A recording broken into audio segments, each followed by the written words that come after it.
Nagugunit ako ang nagdaang araw ng kausmusan kong kaysayang pumano ng gilid ng isang ibaybayan ng tiyan na rumaragas ang agos ng nagatan. Kung alalahanin ang damping marahan, haliksuno ako ng aking magaslaw, ito naglalako sa aking katauhan, lalo sumisigla at nagbabagong buhay.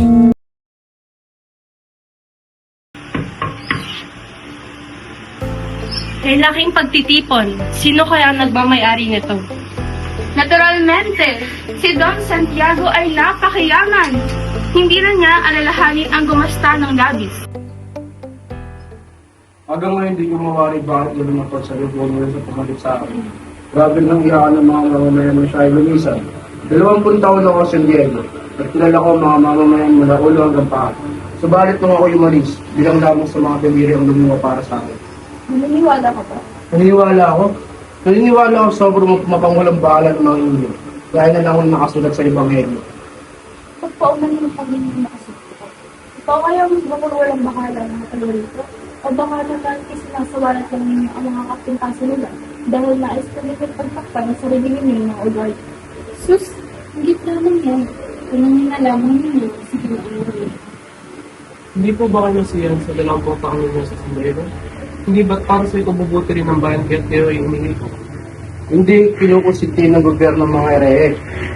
Ano ho ang ibig sabihin? Ang ibig sabihin ko, kapag ang isang kurang nag-focus sa isang pangkay ng ere, at makakapigil dito kahit pangari. Bawiin ninyo ang sinabi. Kundi, makakarating ito sa hari. Sige, Teniente, magsumbong ka. Hindi ba't ang dahilan ng inyong pagkalipat ay papahukay ninyo sa isang bangkay? Ngayon sa makatarong Ginoo, siya pinagbibitang sinasabi rin ay pakamatay ang Ginoo, ngunit hindi niya ito magagawa. Dahil meron siya isang minamahal na anak. Baka Diyos siya at alam niya yung mga tungkulin sa lipunan. Ginoong laruwa, sino po ang magmamayari sa bahay? Pagpapakilala ay hindi na mahalaga, basta siya ay mag-ibig. Mga kaibigan, nais kong ipakilala sa inyo si Don Crisostomo Magsalit ni Ibarra, ang anak ng Yumao si Rafael E. Ibarra. Magandang hapon sa inyo mga kaibigan. Ako na sa aking bayan. At ang magalang sa kaibigan, na aking anak. Kahit kailan mo hindi ko naging matarik na kaibigan ng iyong ama. Kung ba ang anak ko doon ito Ibarra? Ako nga po din. Balikan pagbalik mo sa iyo. Sa nilibigaya ka at imatulog sa iyo. Nakapalagayan loob ko siya at alam ko siya ay isang nalaman kapalagay. Sino ko? Ang ikatatukin mo sa aking ama ay nakabawas ang nila ako sa tuloy ng nangyay sa akin. Sapagkat hanggang ngayon pa lang ay hindi ko na alam ang tungkol sa kanyang pagkamatay. Handa na ang kapunan mga senyor at senyora?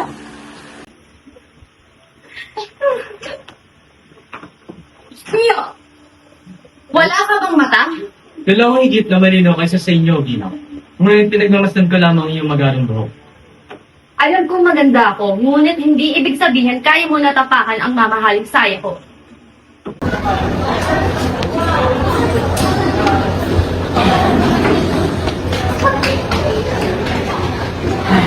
Nakataka.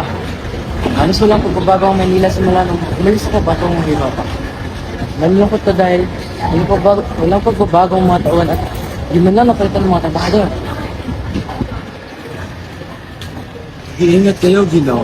Ayoko matulad kayo sa inyong ama. Maaari niyo po bang salaysay sa akin kung ano nangyari sa akin?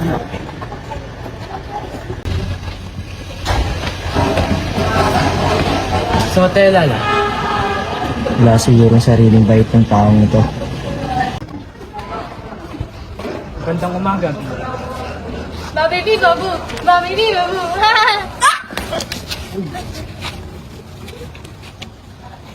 Hoy! Anong ginagawa mo sa mga babaeng yan? Wala akong ginawa dito. Lang sila aksidente. Anong ginawa mo? Hindi, huwag kang magsalita. Punta ka sa presinto. Wala. Balita, sa tingin ko ay tama ang sinabi ng Dr. sa iyo ng saan mo gusto magpakasyon?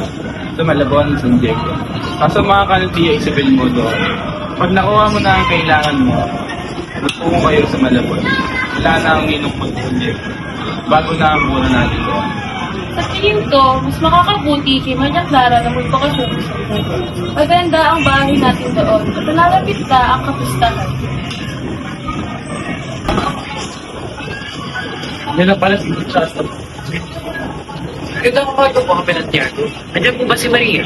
Oo, andiyan siya. Pumasok ka. Ganda na tanging hindi ka umalis sa aking isipan, Crisostomo. Lagi ko naalala ang mga sandal kung saan tayo sabay lumaki. Sa gubatan ay napapangiti. Lagi kong minamahal ang mga sandaling tayo pa'y masaya at wala pang inaalala. Ito nga pala ang daon na yung binigay. Bago ako umalis, papuntang ito. Yan ba ang liyang na binigay pinadala ko sa'yo? Wala nang iba. Oo, ayan ang tanging liham na pinadala mo. Tudorosan kasi. Oo nga, sige, Crisostomo, hindi na kita pipigilan. Ipagpipitas na kita ng bulaklak para sa iyong mama. Paumanin na akong binigyan. Ngunit, naalala ko na may dapat pa pala akong gawin.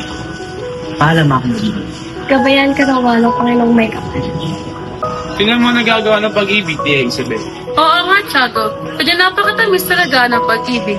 Paano mo nasabi? Hindi ka po umiibig dito. Hay naku, Tiago, ako ay tigil-tigilan mo. Hindi ako manhid sa mga dati kong mandiligaw. Clarita, kung ay nababagabag, magsindi ka ng kandila para kay San Diego at San Raul upang maging ligtas ang biyahe ni Crisostomo. Malibagong paragdagan na lang sa aking koleksyon. Santiago, halika sa iyong opisina. Mahalaga tayo pag-iusapan.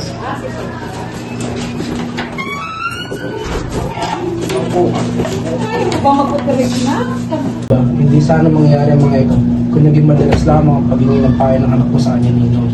Nasabi ko na sa iyo ang lahat. Alam mo na ang gusto ko. Kami wala ang ninong ni Maria Clara. Naiintindihan ko po, Padre. Susunod po ang iyong kahilingan. Sabi ko na, kailan mo pa rin ang masusunod. Panahon pa, malayo pa ang ating lalakbayin. San Diego, ang bayan na may malawak na bukirin, sagana sa produktong ipinagbibili. Isang lugar sa baybay lawa na siyang kinaiibigan ng marami. Tila ahas ang ilog sa gitna ng mga luntyang bukid.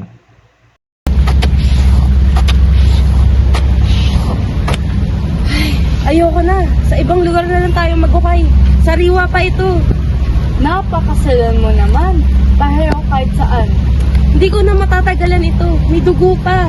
Marahil ay hindi mo pa naranasan ang magkukay ng bangkay ng 20 araw pa lamang. Gabi, umuulan, umaalingasaw mo. Basa ako at ang bangkay. At bakit mo naman hinukay yung bangkay? Anong magagawa ko? Pinahukay lamang sa akin iyon. At anong ginawa mo sa bangkay matapos? Umuulan at mabigat ang bangkay. Malayo ang libingan ng insik kaya. Santiago raw po ang magpapagawa ng nitso. Kinanman ko na rin ang mabulaklaking halaman at nilagyan ko na ng krus ang libing. Tumungo ko kayo sa likod ng malaking krus. Pero, tara na. Magandang umaga po. Ngunit, nasaan na po ang libing? Pinahukay ho saan? Sino po nagpahukay? Ang kurang malaki. Ikaw, noong ginawa mo sa aking ama, nagkakamali kayo. Wala akong ginawang anuman sa iyong ama. Ano ang ginawa mo sa aking ama? Hindi po ako yun. Si Padre Damaso ang pinatan kong pare. Sensya na po, Padre. Pauwi na po.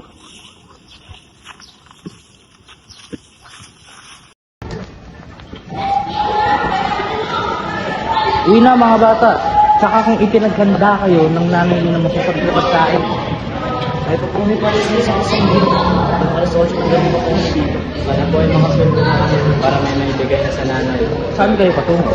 Tutugtugin po muna namin yung kampana para sa mga kaluluwa. Mag-iingat kayo mga bata. Lumayo kayo sa batingaw kung bumabagyo. Opo, huwag po kayo mag-alala.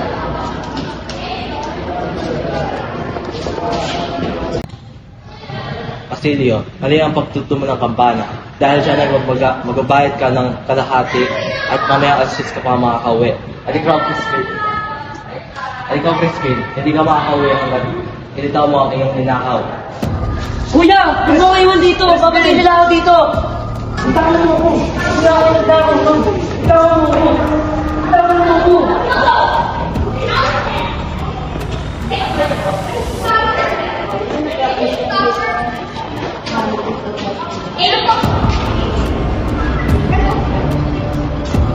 May buksan na pinto! Ano ba yan? Nang sinabi ng sakristang mayor na mamaya pa akong alas 10 makakalit, lumos ako pababa ng lobel at tumakas. Nahuli ako ng Guardia Civil at nadaktisan ako ng binaril nila ako. Nanay, sabihin niyo sa kanila na nahulog lang ako at di binaril ng Guardia Civil. Huwag mo manang problemahin. Hindi ka natin mag-influence ko.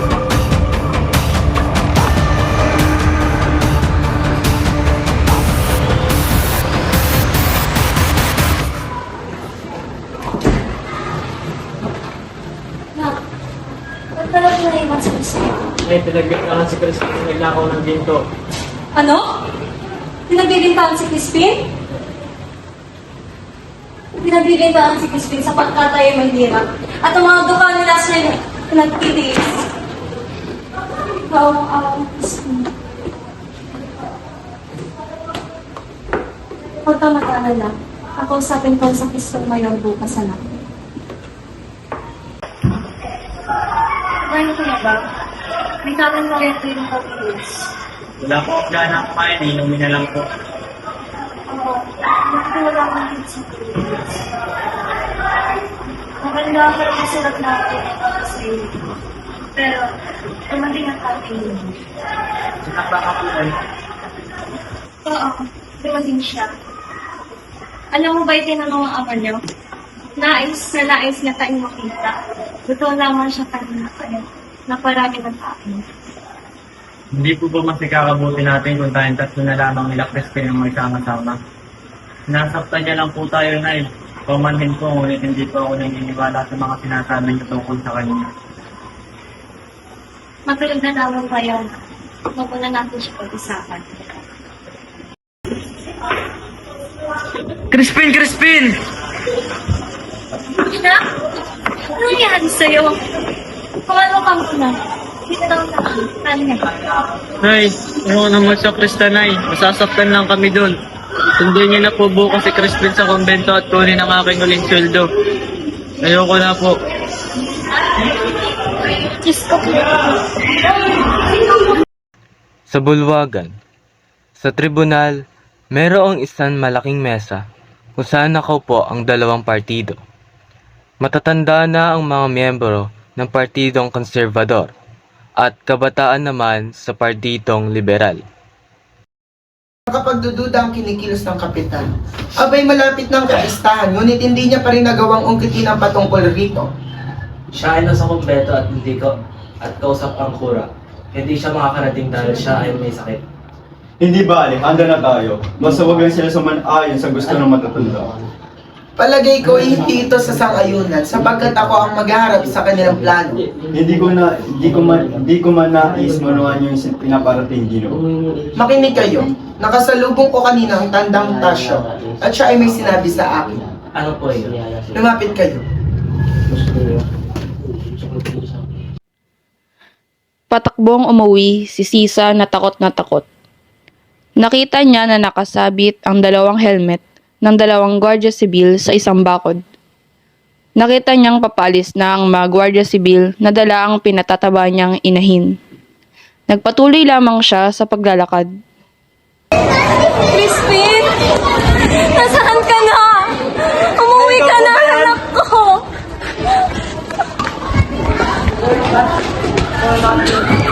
Kunin mo na yung bata. Ikaw, babae. Babae! Ika'y lumapit dito at ikaw aking tinatawag. Sabihin mo na totoo, kung hindi, itatali ka namin sa pulo at hindi magdadalawang isip na barilin ka. Ikaw ba ang ina ng mga mag-anakaw? Ano magsinangaling pa? Labas mo na ang mga salabi. Salabi? Aarestuhin sana namin ang mga anak mo magnanakaw. Ngunit nakatakas ang nakakaganda. Saan mo naman itinagaw nakakabata? Mga Ginoo, matagal ko nang hindi nakikita ang anak ko si Crispin. Hindi ko rin siya natagkan sa kumpleto. Sama ka na lang namin. Mga Ginoo, hindi magagawa magnakaw ang aking mga anak. Kahit sila pa yung magutom. Ni isang pera ay hindi na walang inabot sa kitsi Basilio. Tapos sino pa ang aming lahat. Kung sakali kayo na nakakaya, gawin niyo ang inyong gusto. Hindi magnanakaw ang lahat ng mahirap. Tama na ang arte. Sumama ka na maayos kung hindi tatapos ka na. Ito? Isama ko sa inyo? Bakit hindi? Mga ginoo. Tumaan na. Mahirap lamang ako at wala akong mabibigay na kahit ano sa inyo. Pinagbibigyan ka na namin. Ngunit pagbibigyan ka namin kapag tayo ay nasa bayan na. Baka magtangka kang tumakas sa ngayong panggiginaan ka namin.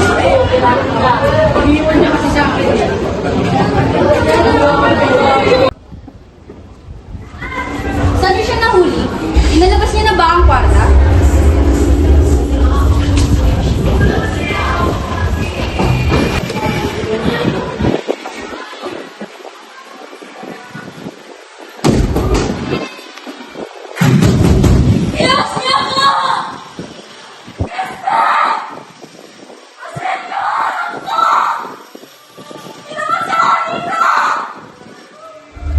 Nasaan ang mga sisi? At bakit pinahin lamang inyong bitbit?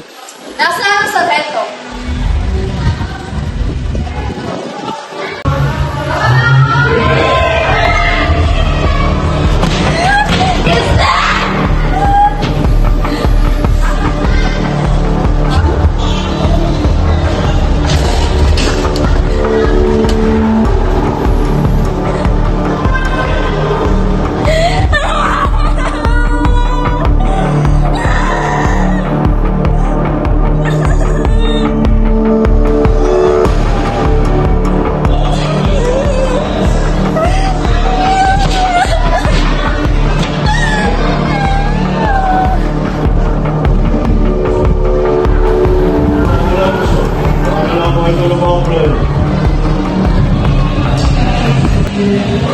Tapos ka na! Sige na babae, maaari ka na muwi sa iyong tahanan. Tapos ka na!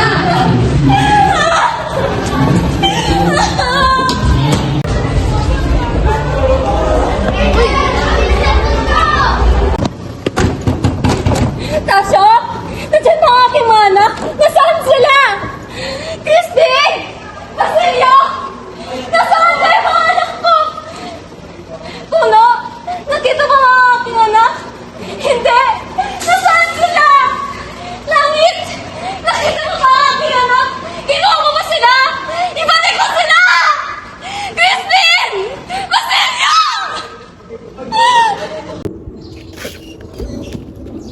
Ginoo!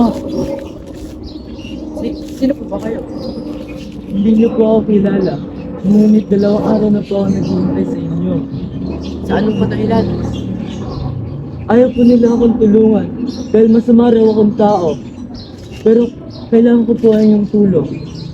Nawawala ang aking 2 anak at nabaliw ang aking asawa. Ako'y nagmamadali ngayon, ngunit kung nais ninyo ay ikwento niyo sa akin ang lahat habang ako'y naglalakad. Bisperas na ng pista sa bayan ng San Diego at ang mga tao ay masiglang nag-aayos ng kanilang mga tahanan. Sila'y nagsasabit ng mga banderitas at ng iba pang palamuti. Naghahanda na rin sila ng mga masasarap na pagkain para sa kanila at sa kanilang magiging bisita sa araw ng kapistahan. Habang abalang-abala ang mga mamamayan ng San Diego sa pag-aayos para sa darating na pista, may ilang manggagawa naman ang nagtratrabaho sa isang kapatagan na malapit lamang sa bahay ni Crisostomo Ibarra. Dito yan. At yung sa kabila doon. Kailangan na natin itong matapos agad bukas. Pista na.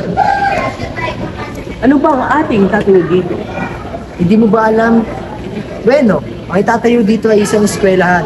At ito ay pinapatayo ni Ginoong Ibarra.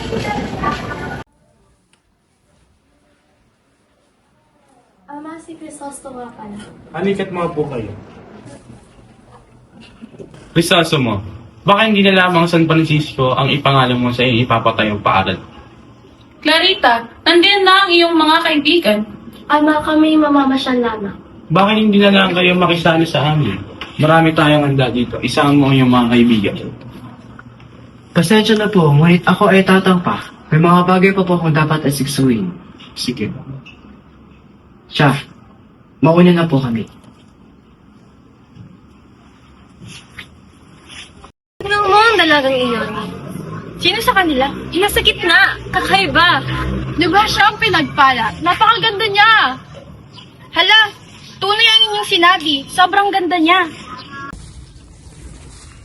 Mapapahinto ang pangkat ni Maria sa tapat ng bahay ni Kapitan Basilio. Ay, sandali lamang. Pumahit muna kayo at magpapalit lamang ako.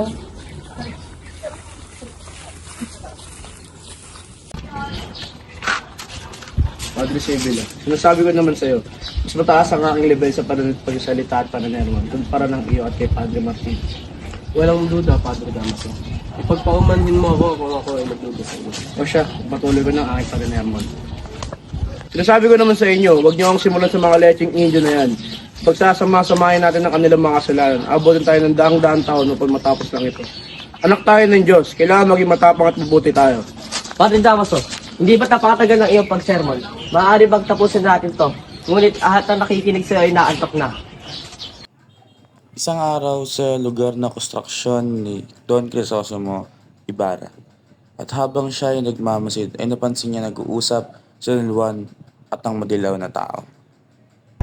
Ganito ang gagawin natin mamaya upang may babayang mga bato dyan sa okay na iyan. Kasi sigurado ko na ito ay ligtas at matibay. Tunay na napakahusay mo, Ginoo. Marami pa akong gusto matutunan sa iyo. Ngunit sa ngayon, ito muna pagpapatuloy natin. At importante mapakita natin ito kay Don Crisostomo at ang inyong makinarya. Sige po, Ginoo. Don Crisostomo, tayo na pumunta na tayo.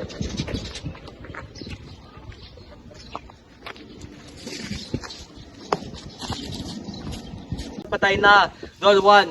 Dapat mo bayaran ang kasalanang ito.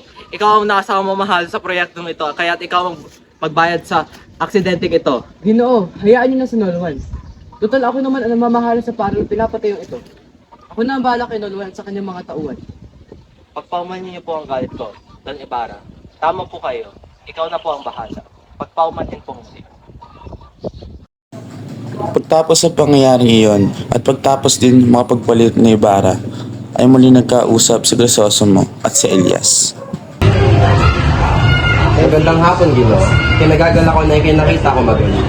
Magandang hapon din kasi. Sapagkat, basta naisip ko ngayon kung kapatid na lamang ang tatawag sa akin. Sapagkat, wala pa ito sa kapatid na dapat at pagbayaran ng ibigay ko sa iyo sa mga kasama. Walang anuman kapatid. Ngunit ninanais ko lamang sana na sa atin lamang ito pag-uusapan natin. Lagi mong tatandaan na meron kang mga kalaban dyan, nagaling pa sa iyong tatay at lolo. Magiging mainam ka mag-ingat palagi kapatid.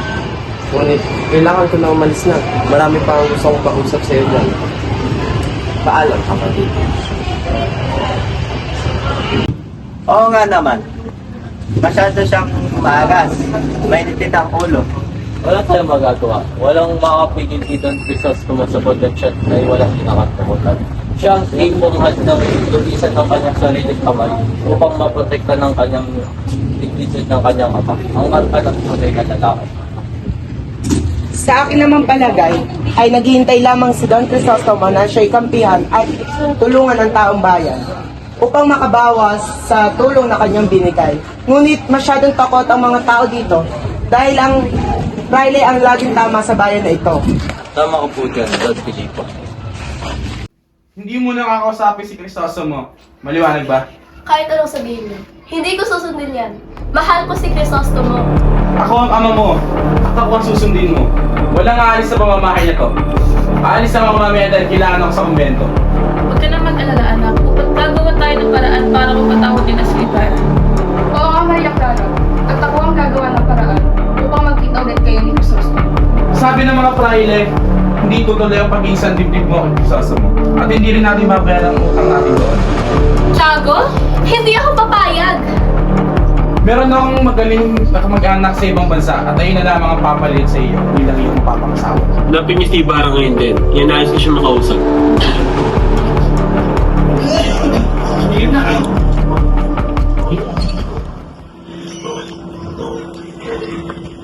Magandang hapon po, Kapitan General. Magandang hapon po, magandang hapon mga padre. Magandang hapon po, Kapitan General.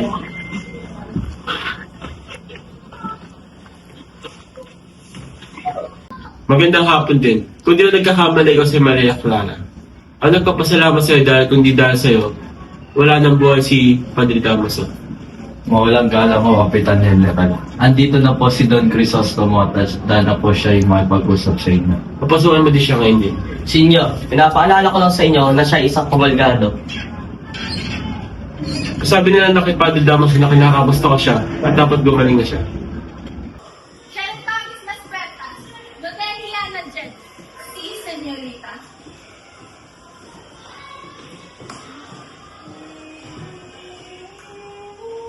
Sundalo! Si, senyorita. Consigala aquí. Ella es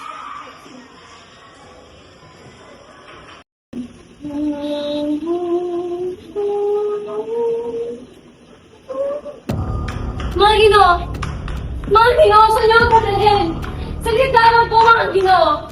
Saan niyo po ako dadalhin? Kanta! Yung dili kantar! Kanta, punyeta! Dili kaya ng kanta, soldado? Si, senyorita.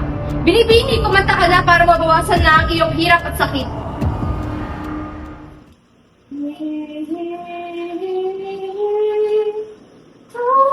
Aba, maganda naman pala ang boses ng hampas lupang ito.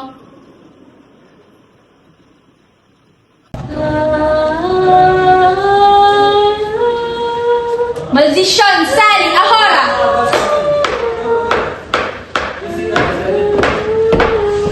Punyeta, sino ang gumawa nito sa kanya? Sansyado, dali si Sisa sa isang kwarto, bigyan siya ng komportable at malinis na kama. Bigyan siya ng isang damit at masarap na paggaya at inumin. Di mo man lang ako binate. Wala ka na talagang hiya.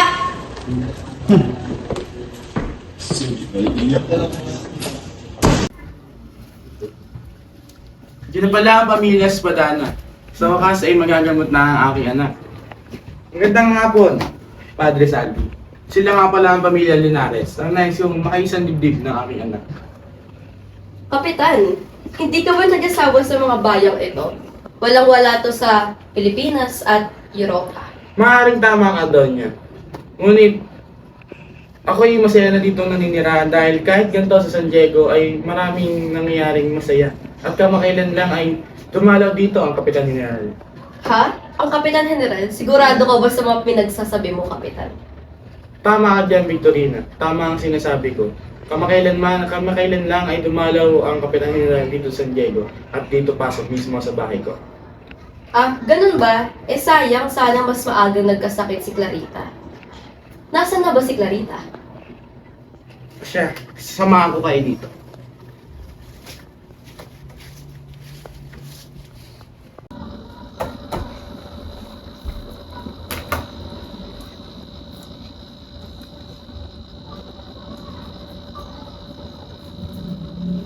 Maria, nais ko palang ipakilala si Linares. Napakagwapo at lalaking lalaki, no? Andyan, si Padre Damaso. Anak ko, hindi ka mamamatay. Hindi pwede, hindi ako papayag. Walang galang po, Padre. Ito po si Linares, ang inaanak ng inyong bayaw. Magandang hapon po, Padre. Wow, sorry pa pinapadala ninyo. Nakasaad dito na ikay nangangailangan ng trabaho at mga pangasawa. Madali nating masosolusyonan ang iyong problema sa trabaho dahil ikay naging abogado naman sa Universal Central. Magkakaroon naman ng mga pangasawa. Ikausapin na rin si Kapitan Tiago dyan. Maraming salamat po, Padre. Kilulungkot ni Maria kung ikaw ay linisan, Padre Salvi. Kaya parang tumayo ka na rin ama sa kanya kahit ikalulungkot niya kung ikaw ay alis. Totoo nga naman. Ngunit, Kapitan, napakawais lang yung desisyon na ipagbawalan si Maria na kausapin si Ibarra. Mali ka dyan, ang mga gamot ng aking asawa na nireseta niya kay Clarita ang totoong nagpagaling sa kanya. Baka nakakalimutan mo na higit pa sa madaming gamot ang malinis na budhi. Dalhin niyo si Maria Clara at siya ay pag-kumpisalan natin muli. Sumapit ang gabi at nangumpisal na si Maria kay Padre Salvi. Nakinig ang pari sa sinasabi ni Maria. Tila binabasa ang isip ng dalaga. Nung lumabas na ng silid si Padre Salvi, ito ay namumutla at napakabat pa ng labi. Kunot ang noo at pawisan. Sa malas, siya ang kinumpisalan ng dinagtamo ng patawad. pala, Kapitan Pablo. Ako'y lubusan naghihirap. Noon ay naawa ako sa inyo, pero ngayon ako nagmamakaawa. Ano po ba nangyari? Nag-densyo po ba ang sinapit mo, Ginoo? Ang aking babaeng anak ay pinagsamantalahan, kaya't nagsisiyasat ang aking dalawang anak. Ang una kong anak ay pinatay na walang date at pinalsahan na walang dahilan. Ang isa ko namang anak ay naghihirap dahil sa pagdala ng sedula. Siya ay malakas, mas malakas sa kanyang ama. Pero siya rin ay nagpakamatay. Naiintindihan mo ba, Elias? Ito ang aking paghihirap, ang aking sumpa. Naiintindihan mo ako, Kapitan. Tulungan kita. Ano ko alam na pinatang kapangyarihan ng may madaming koneksyon sa kanya. Punta ako sa Ndelo para makalimutan ang inyong dahil. Maraming salamat, Elias. Tuloy! Maria, binalik na ulit si Don Crisostomo Ibarra sa simbahan. Kinanggap na siya ulit ng Archbispo. Kararating ko lang. Maayos na pala ang iyong kalagayan. Ipagpaumanin mo ang aking biglang pagdalaw. Sa ibang araw na lamang akong papaliwanag. Tiyak na magkikita pa naman tayo. Lagi bukas ang bituan namin para sa iyo. Don Crisostomo, nandito na pala kayo.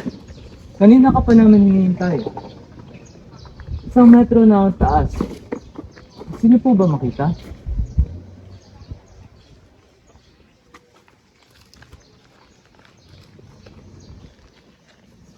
Binabati ko kayo sa inyong magandang ideya.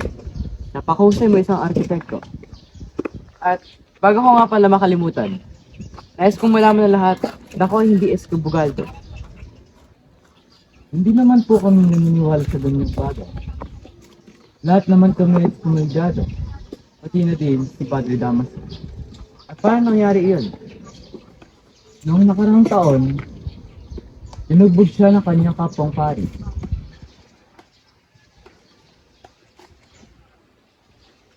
Maaari mo bang ibigay, Maestro Juan? Maaari mo bang ibigay sa akin ang isa ng mga trabahador? Maaari po.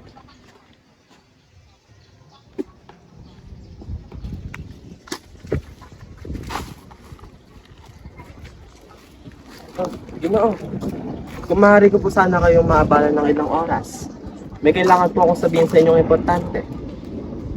Mag-usap po sana tayo mamaya sa lawan, mamayang hapon. Ano kaya ang nilalaman ng sulat ni Doña Victorina? Mahal kong pinsan, sa loob ng 3 araw, nais kong malaman kung ikay napatay na ng tiyente o napatay mo na siya.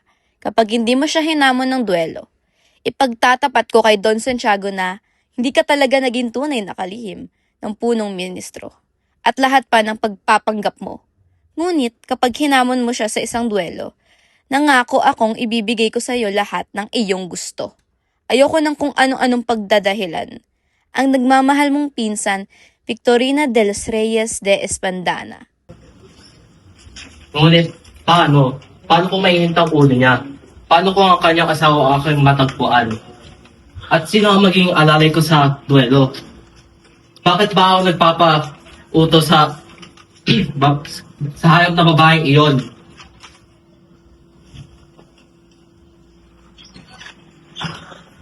O nag-iisa ka, Ginoong Linares. Nasaan si Don Santiago? Padre Salvi. Makinig kayo, nakatanggap ako ng sulat mula sa Maynila na nagpapatunay sa sinabi sa akin kahapon ni Ginoong Ibarra. Sa makabila, Don Santiago ay hindi na nakasumukulgado si Ginoong Ibarra at wala nang sagabal pa sa kasal. Sa palagi ko naman, kung hingi ng patawad si Ginoong Ibarra kay Padre Damaso, maaaring magbago ang isip niya. Dati ay hindi ko siya gusto, ngunit ngayon, ang hirap niyang pagkagalitan. Ngunit nakikita niya ang sarili niyang pagkakamali. Hindi dahil kay Padre Damaso. Si Padre Damaso? Ang katotohanan ay pinupuri kita sa harap nila. Maraming salamat po. Mauna na po.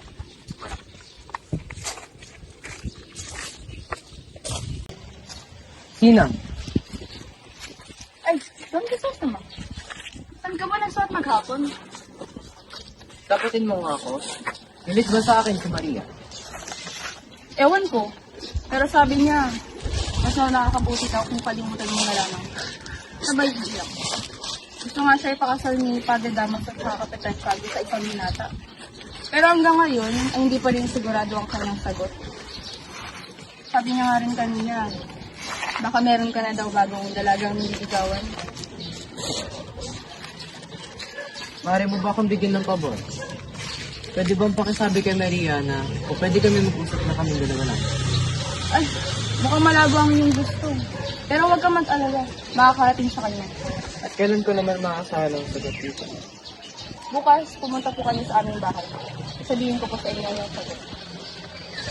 Ano nga pala ang lihim na itong tatapat niya? Nga pala. Kasosyo ko pala ang iyong tatay sa pinapatayong pabrika ng langis sa Los Baños. Yun lang pala. Kala ko naman kung ano. At ayokong ipapamalita mo ito sa iba, ha? Bakit ka naman ipapamalita? Sino ba ang interesado sa langis at niya? Sige na, mauna na ako.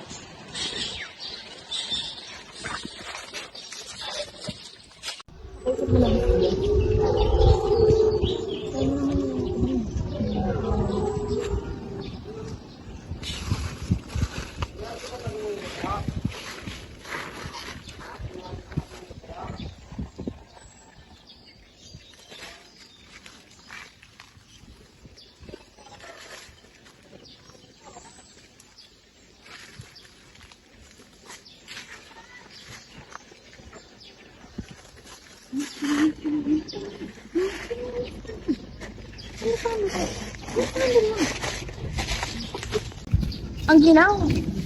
Tapos hindi pa natin maghuli yung dapat natin hulihin.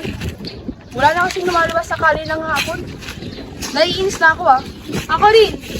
Buti na lang at sabi nila nandito raw si Elias. Sabi ng tenyente, kung sino daw makakahuli kay Elias, hindi daw sasaktan ng 3 buwan. Narana pa ba yung tsura niya? Oo naman. Matangkad, sabi ng tenyente. Katamtama na kay Padre Damaso. Kayo manggi. Itim ang buhok. Itim din ang mata. Regular at matangos ang ilong. Regular ang hugis ng bibig. Wala ding balbas. Anong pagkatao niya? Nakaitim na pantalon, puting pangitaas. Nagbubuhat daw ng sako. Hindi na siya makakaligtas sa akin. Anong sabi ng tenyente sa iyong peklat? Saan ka pupunta? Pagpapawisa po ako para bukas. Kilala mo ba si Elias? Hindi ko po siya kilala. Basta. Ipagpaalam mo sa amin kung meron kang nakitang lalaki na matangkad at maitim ang mata at buhok. Sige na! Lumakad ka na! Alam mo ba? Alam mo ba kung bakit iba ang paglalarawan ng Padre Damaso at ng tenyente sa katangkaran ni Elias? Dahil nasa putikan nakahilatay siya. Matalino ka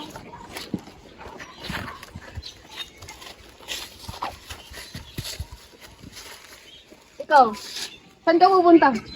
Pupuntahan ko ang nang-insulto at nanggulpi sa kapatid ko. Meron siyang peklat sa mukha. Ang ngalan niya ay Elias.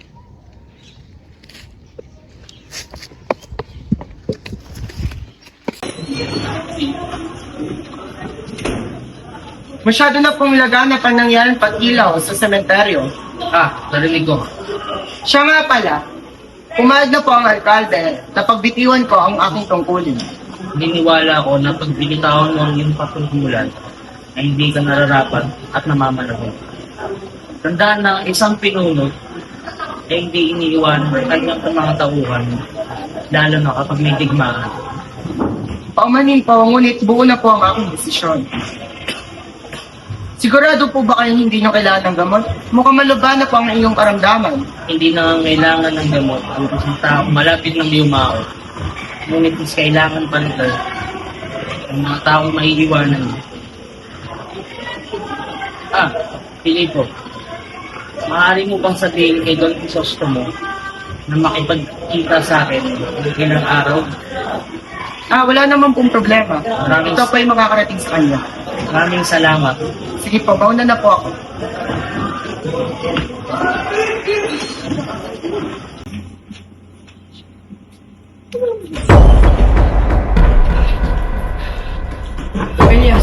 Bakit ko mahangos? May kailangan po akong pagtapat sa inyo. Meron pong mangyayaring paglusob sa kwartel at kumbento. At Don Crisostomo. Yun ba ang pinaglaanan ko ng aking pera? Opo. Kailangan na natin sunugin ng mga aklat at mga pagsulat dahil hindi na natin maiwasan na ikay masangkot. Tiyak ako na yung pangalan na kanilang isisigaw.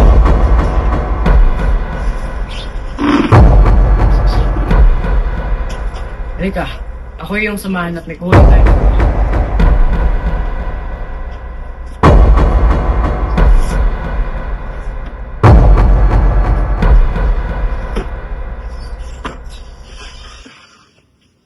Don Pedro Ebaramendia? Oo, hinuno ko siya. At ang kanyang apelido ay pinaiklila ko. At ayun ngayon ang aming gamit.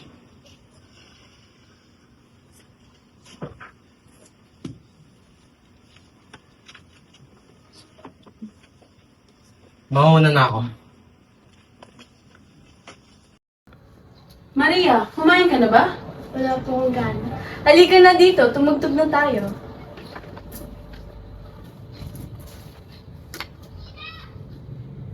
Saan na kaya si Crisostomo? Crisostomo. Tulisan! Tulisan! Mga tulisan! Kaya dito tayo sa silid. Tulisan!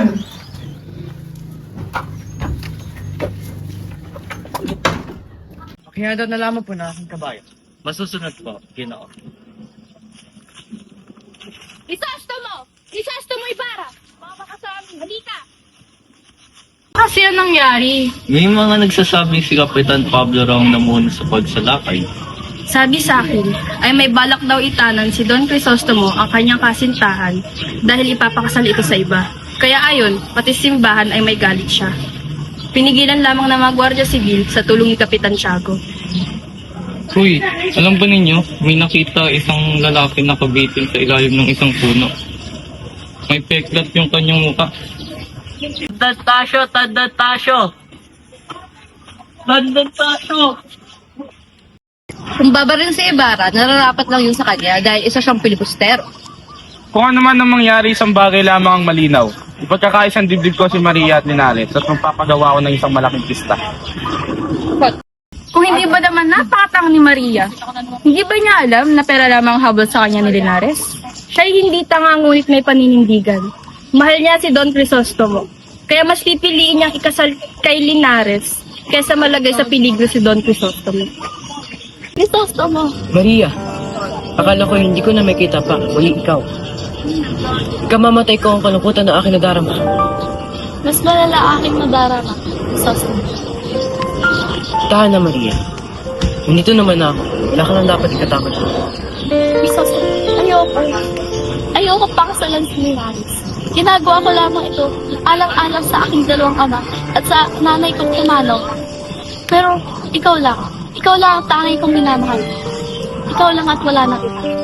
Alam mo naman yun, diba? Naiintindihan kita, mahal. Ngunit, para sa ikabubuti natin dalawa, ako na mismo ang bibitaw. Inaalala kita, Maria. Kahit hindi ako, ikaw na lang. Mahal na mahal kita, Maria. Ngayon at magpakilanman, Maria. Ipangako mo sa akin. Ipangako mo, Crisostomo, na ako lang. Hanggang sa susunod na buhay, ako lang. Kailangan ko pa bang ipangako yan? Ngunit, para sa ikakagaan ng iyong loob. Oo, Maria. Ikaw lang ang mamahalin ko sa buhay nito at sa susunod na buhay. Ikaw lang, Maria. Walang magpakilanman sa ngalan ng Diyos, Maria. Salamat, Crisostomo. Ginoo, Guardia Civil. Umubilis ba mo? Madali ka! Tigil! Sino ka? Galing po ako sa Manila at ang aking nasyonal ang damo ng hukom at ng kuda. Lakad! Huwag ka magpapasakay. May isang bilanggong nakatakas. Kapag nakita mo, sabihin mo sa akin at ikay aking gagalitin pala. Bakit ka tumatangis sa nako? Nagtatampuan ba kayo ni Linares? Mahalin niyo po ba ako? Kung gano'n, tulungan mo ko ipigil ang aming kasal. Dati iniibig ko pang mabuhay. Ngunit ngayon wala nang natira sa akin kundi ang kumbento ang libig. Ismael, patawarin mo ako sapagkat ako ang dahilan ng iyong pagkasabi. Kung gayon, hayaan niyo na. Di mo lang alam kung ano ang nasa likod ng mga pader ng kumbento. Kumbento o libingan? Magmonghe ka. Huwag ka lang magpapakamatay, anak ko.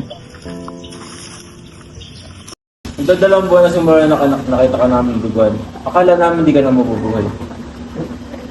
Ang nais ko lamang ay marita ang aking at kapatid. Hahandungan ko sila ng biyaya ng isa't mga. Pero ikakamatay mo lang yung pag-uwi. Gusto ko lang malaman ng aking ina na ako'y buhay pa. Nay! Nay!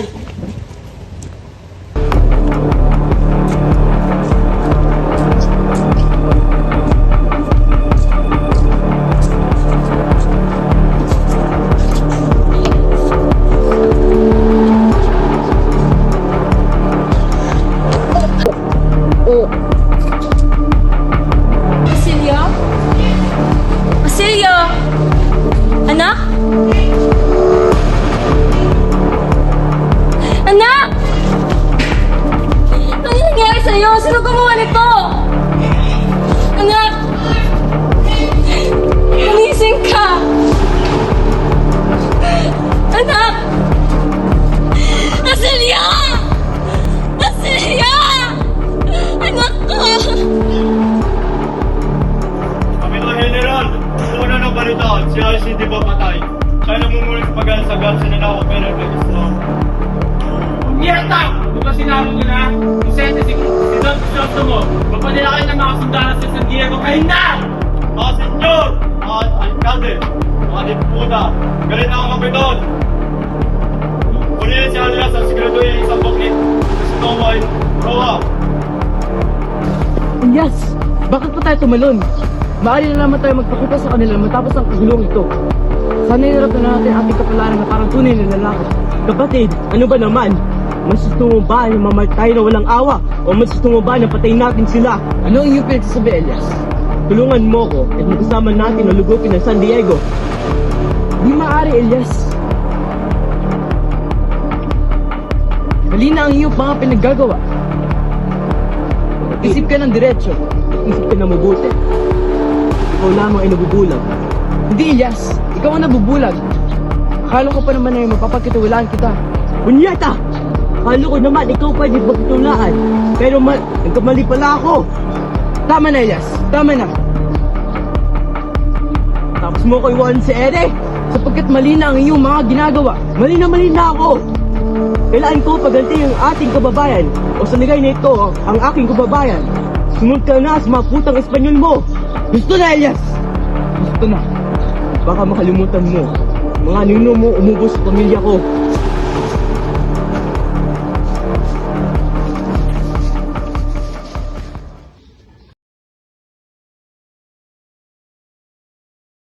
Ang bayan ay may kanser na panlipunan na kailangan ibilad na sa templo ng sambayan ng Pilipino.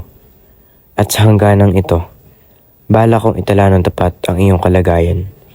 Itataas ko ang lambong nagtatago ng kalinisan na ipinapasakit ng lahat ng katotohanan.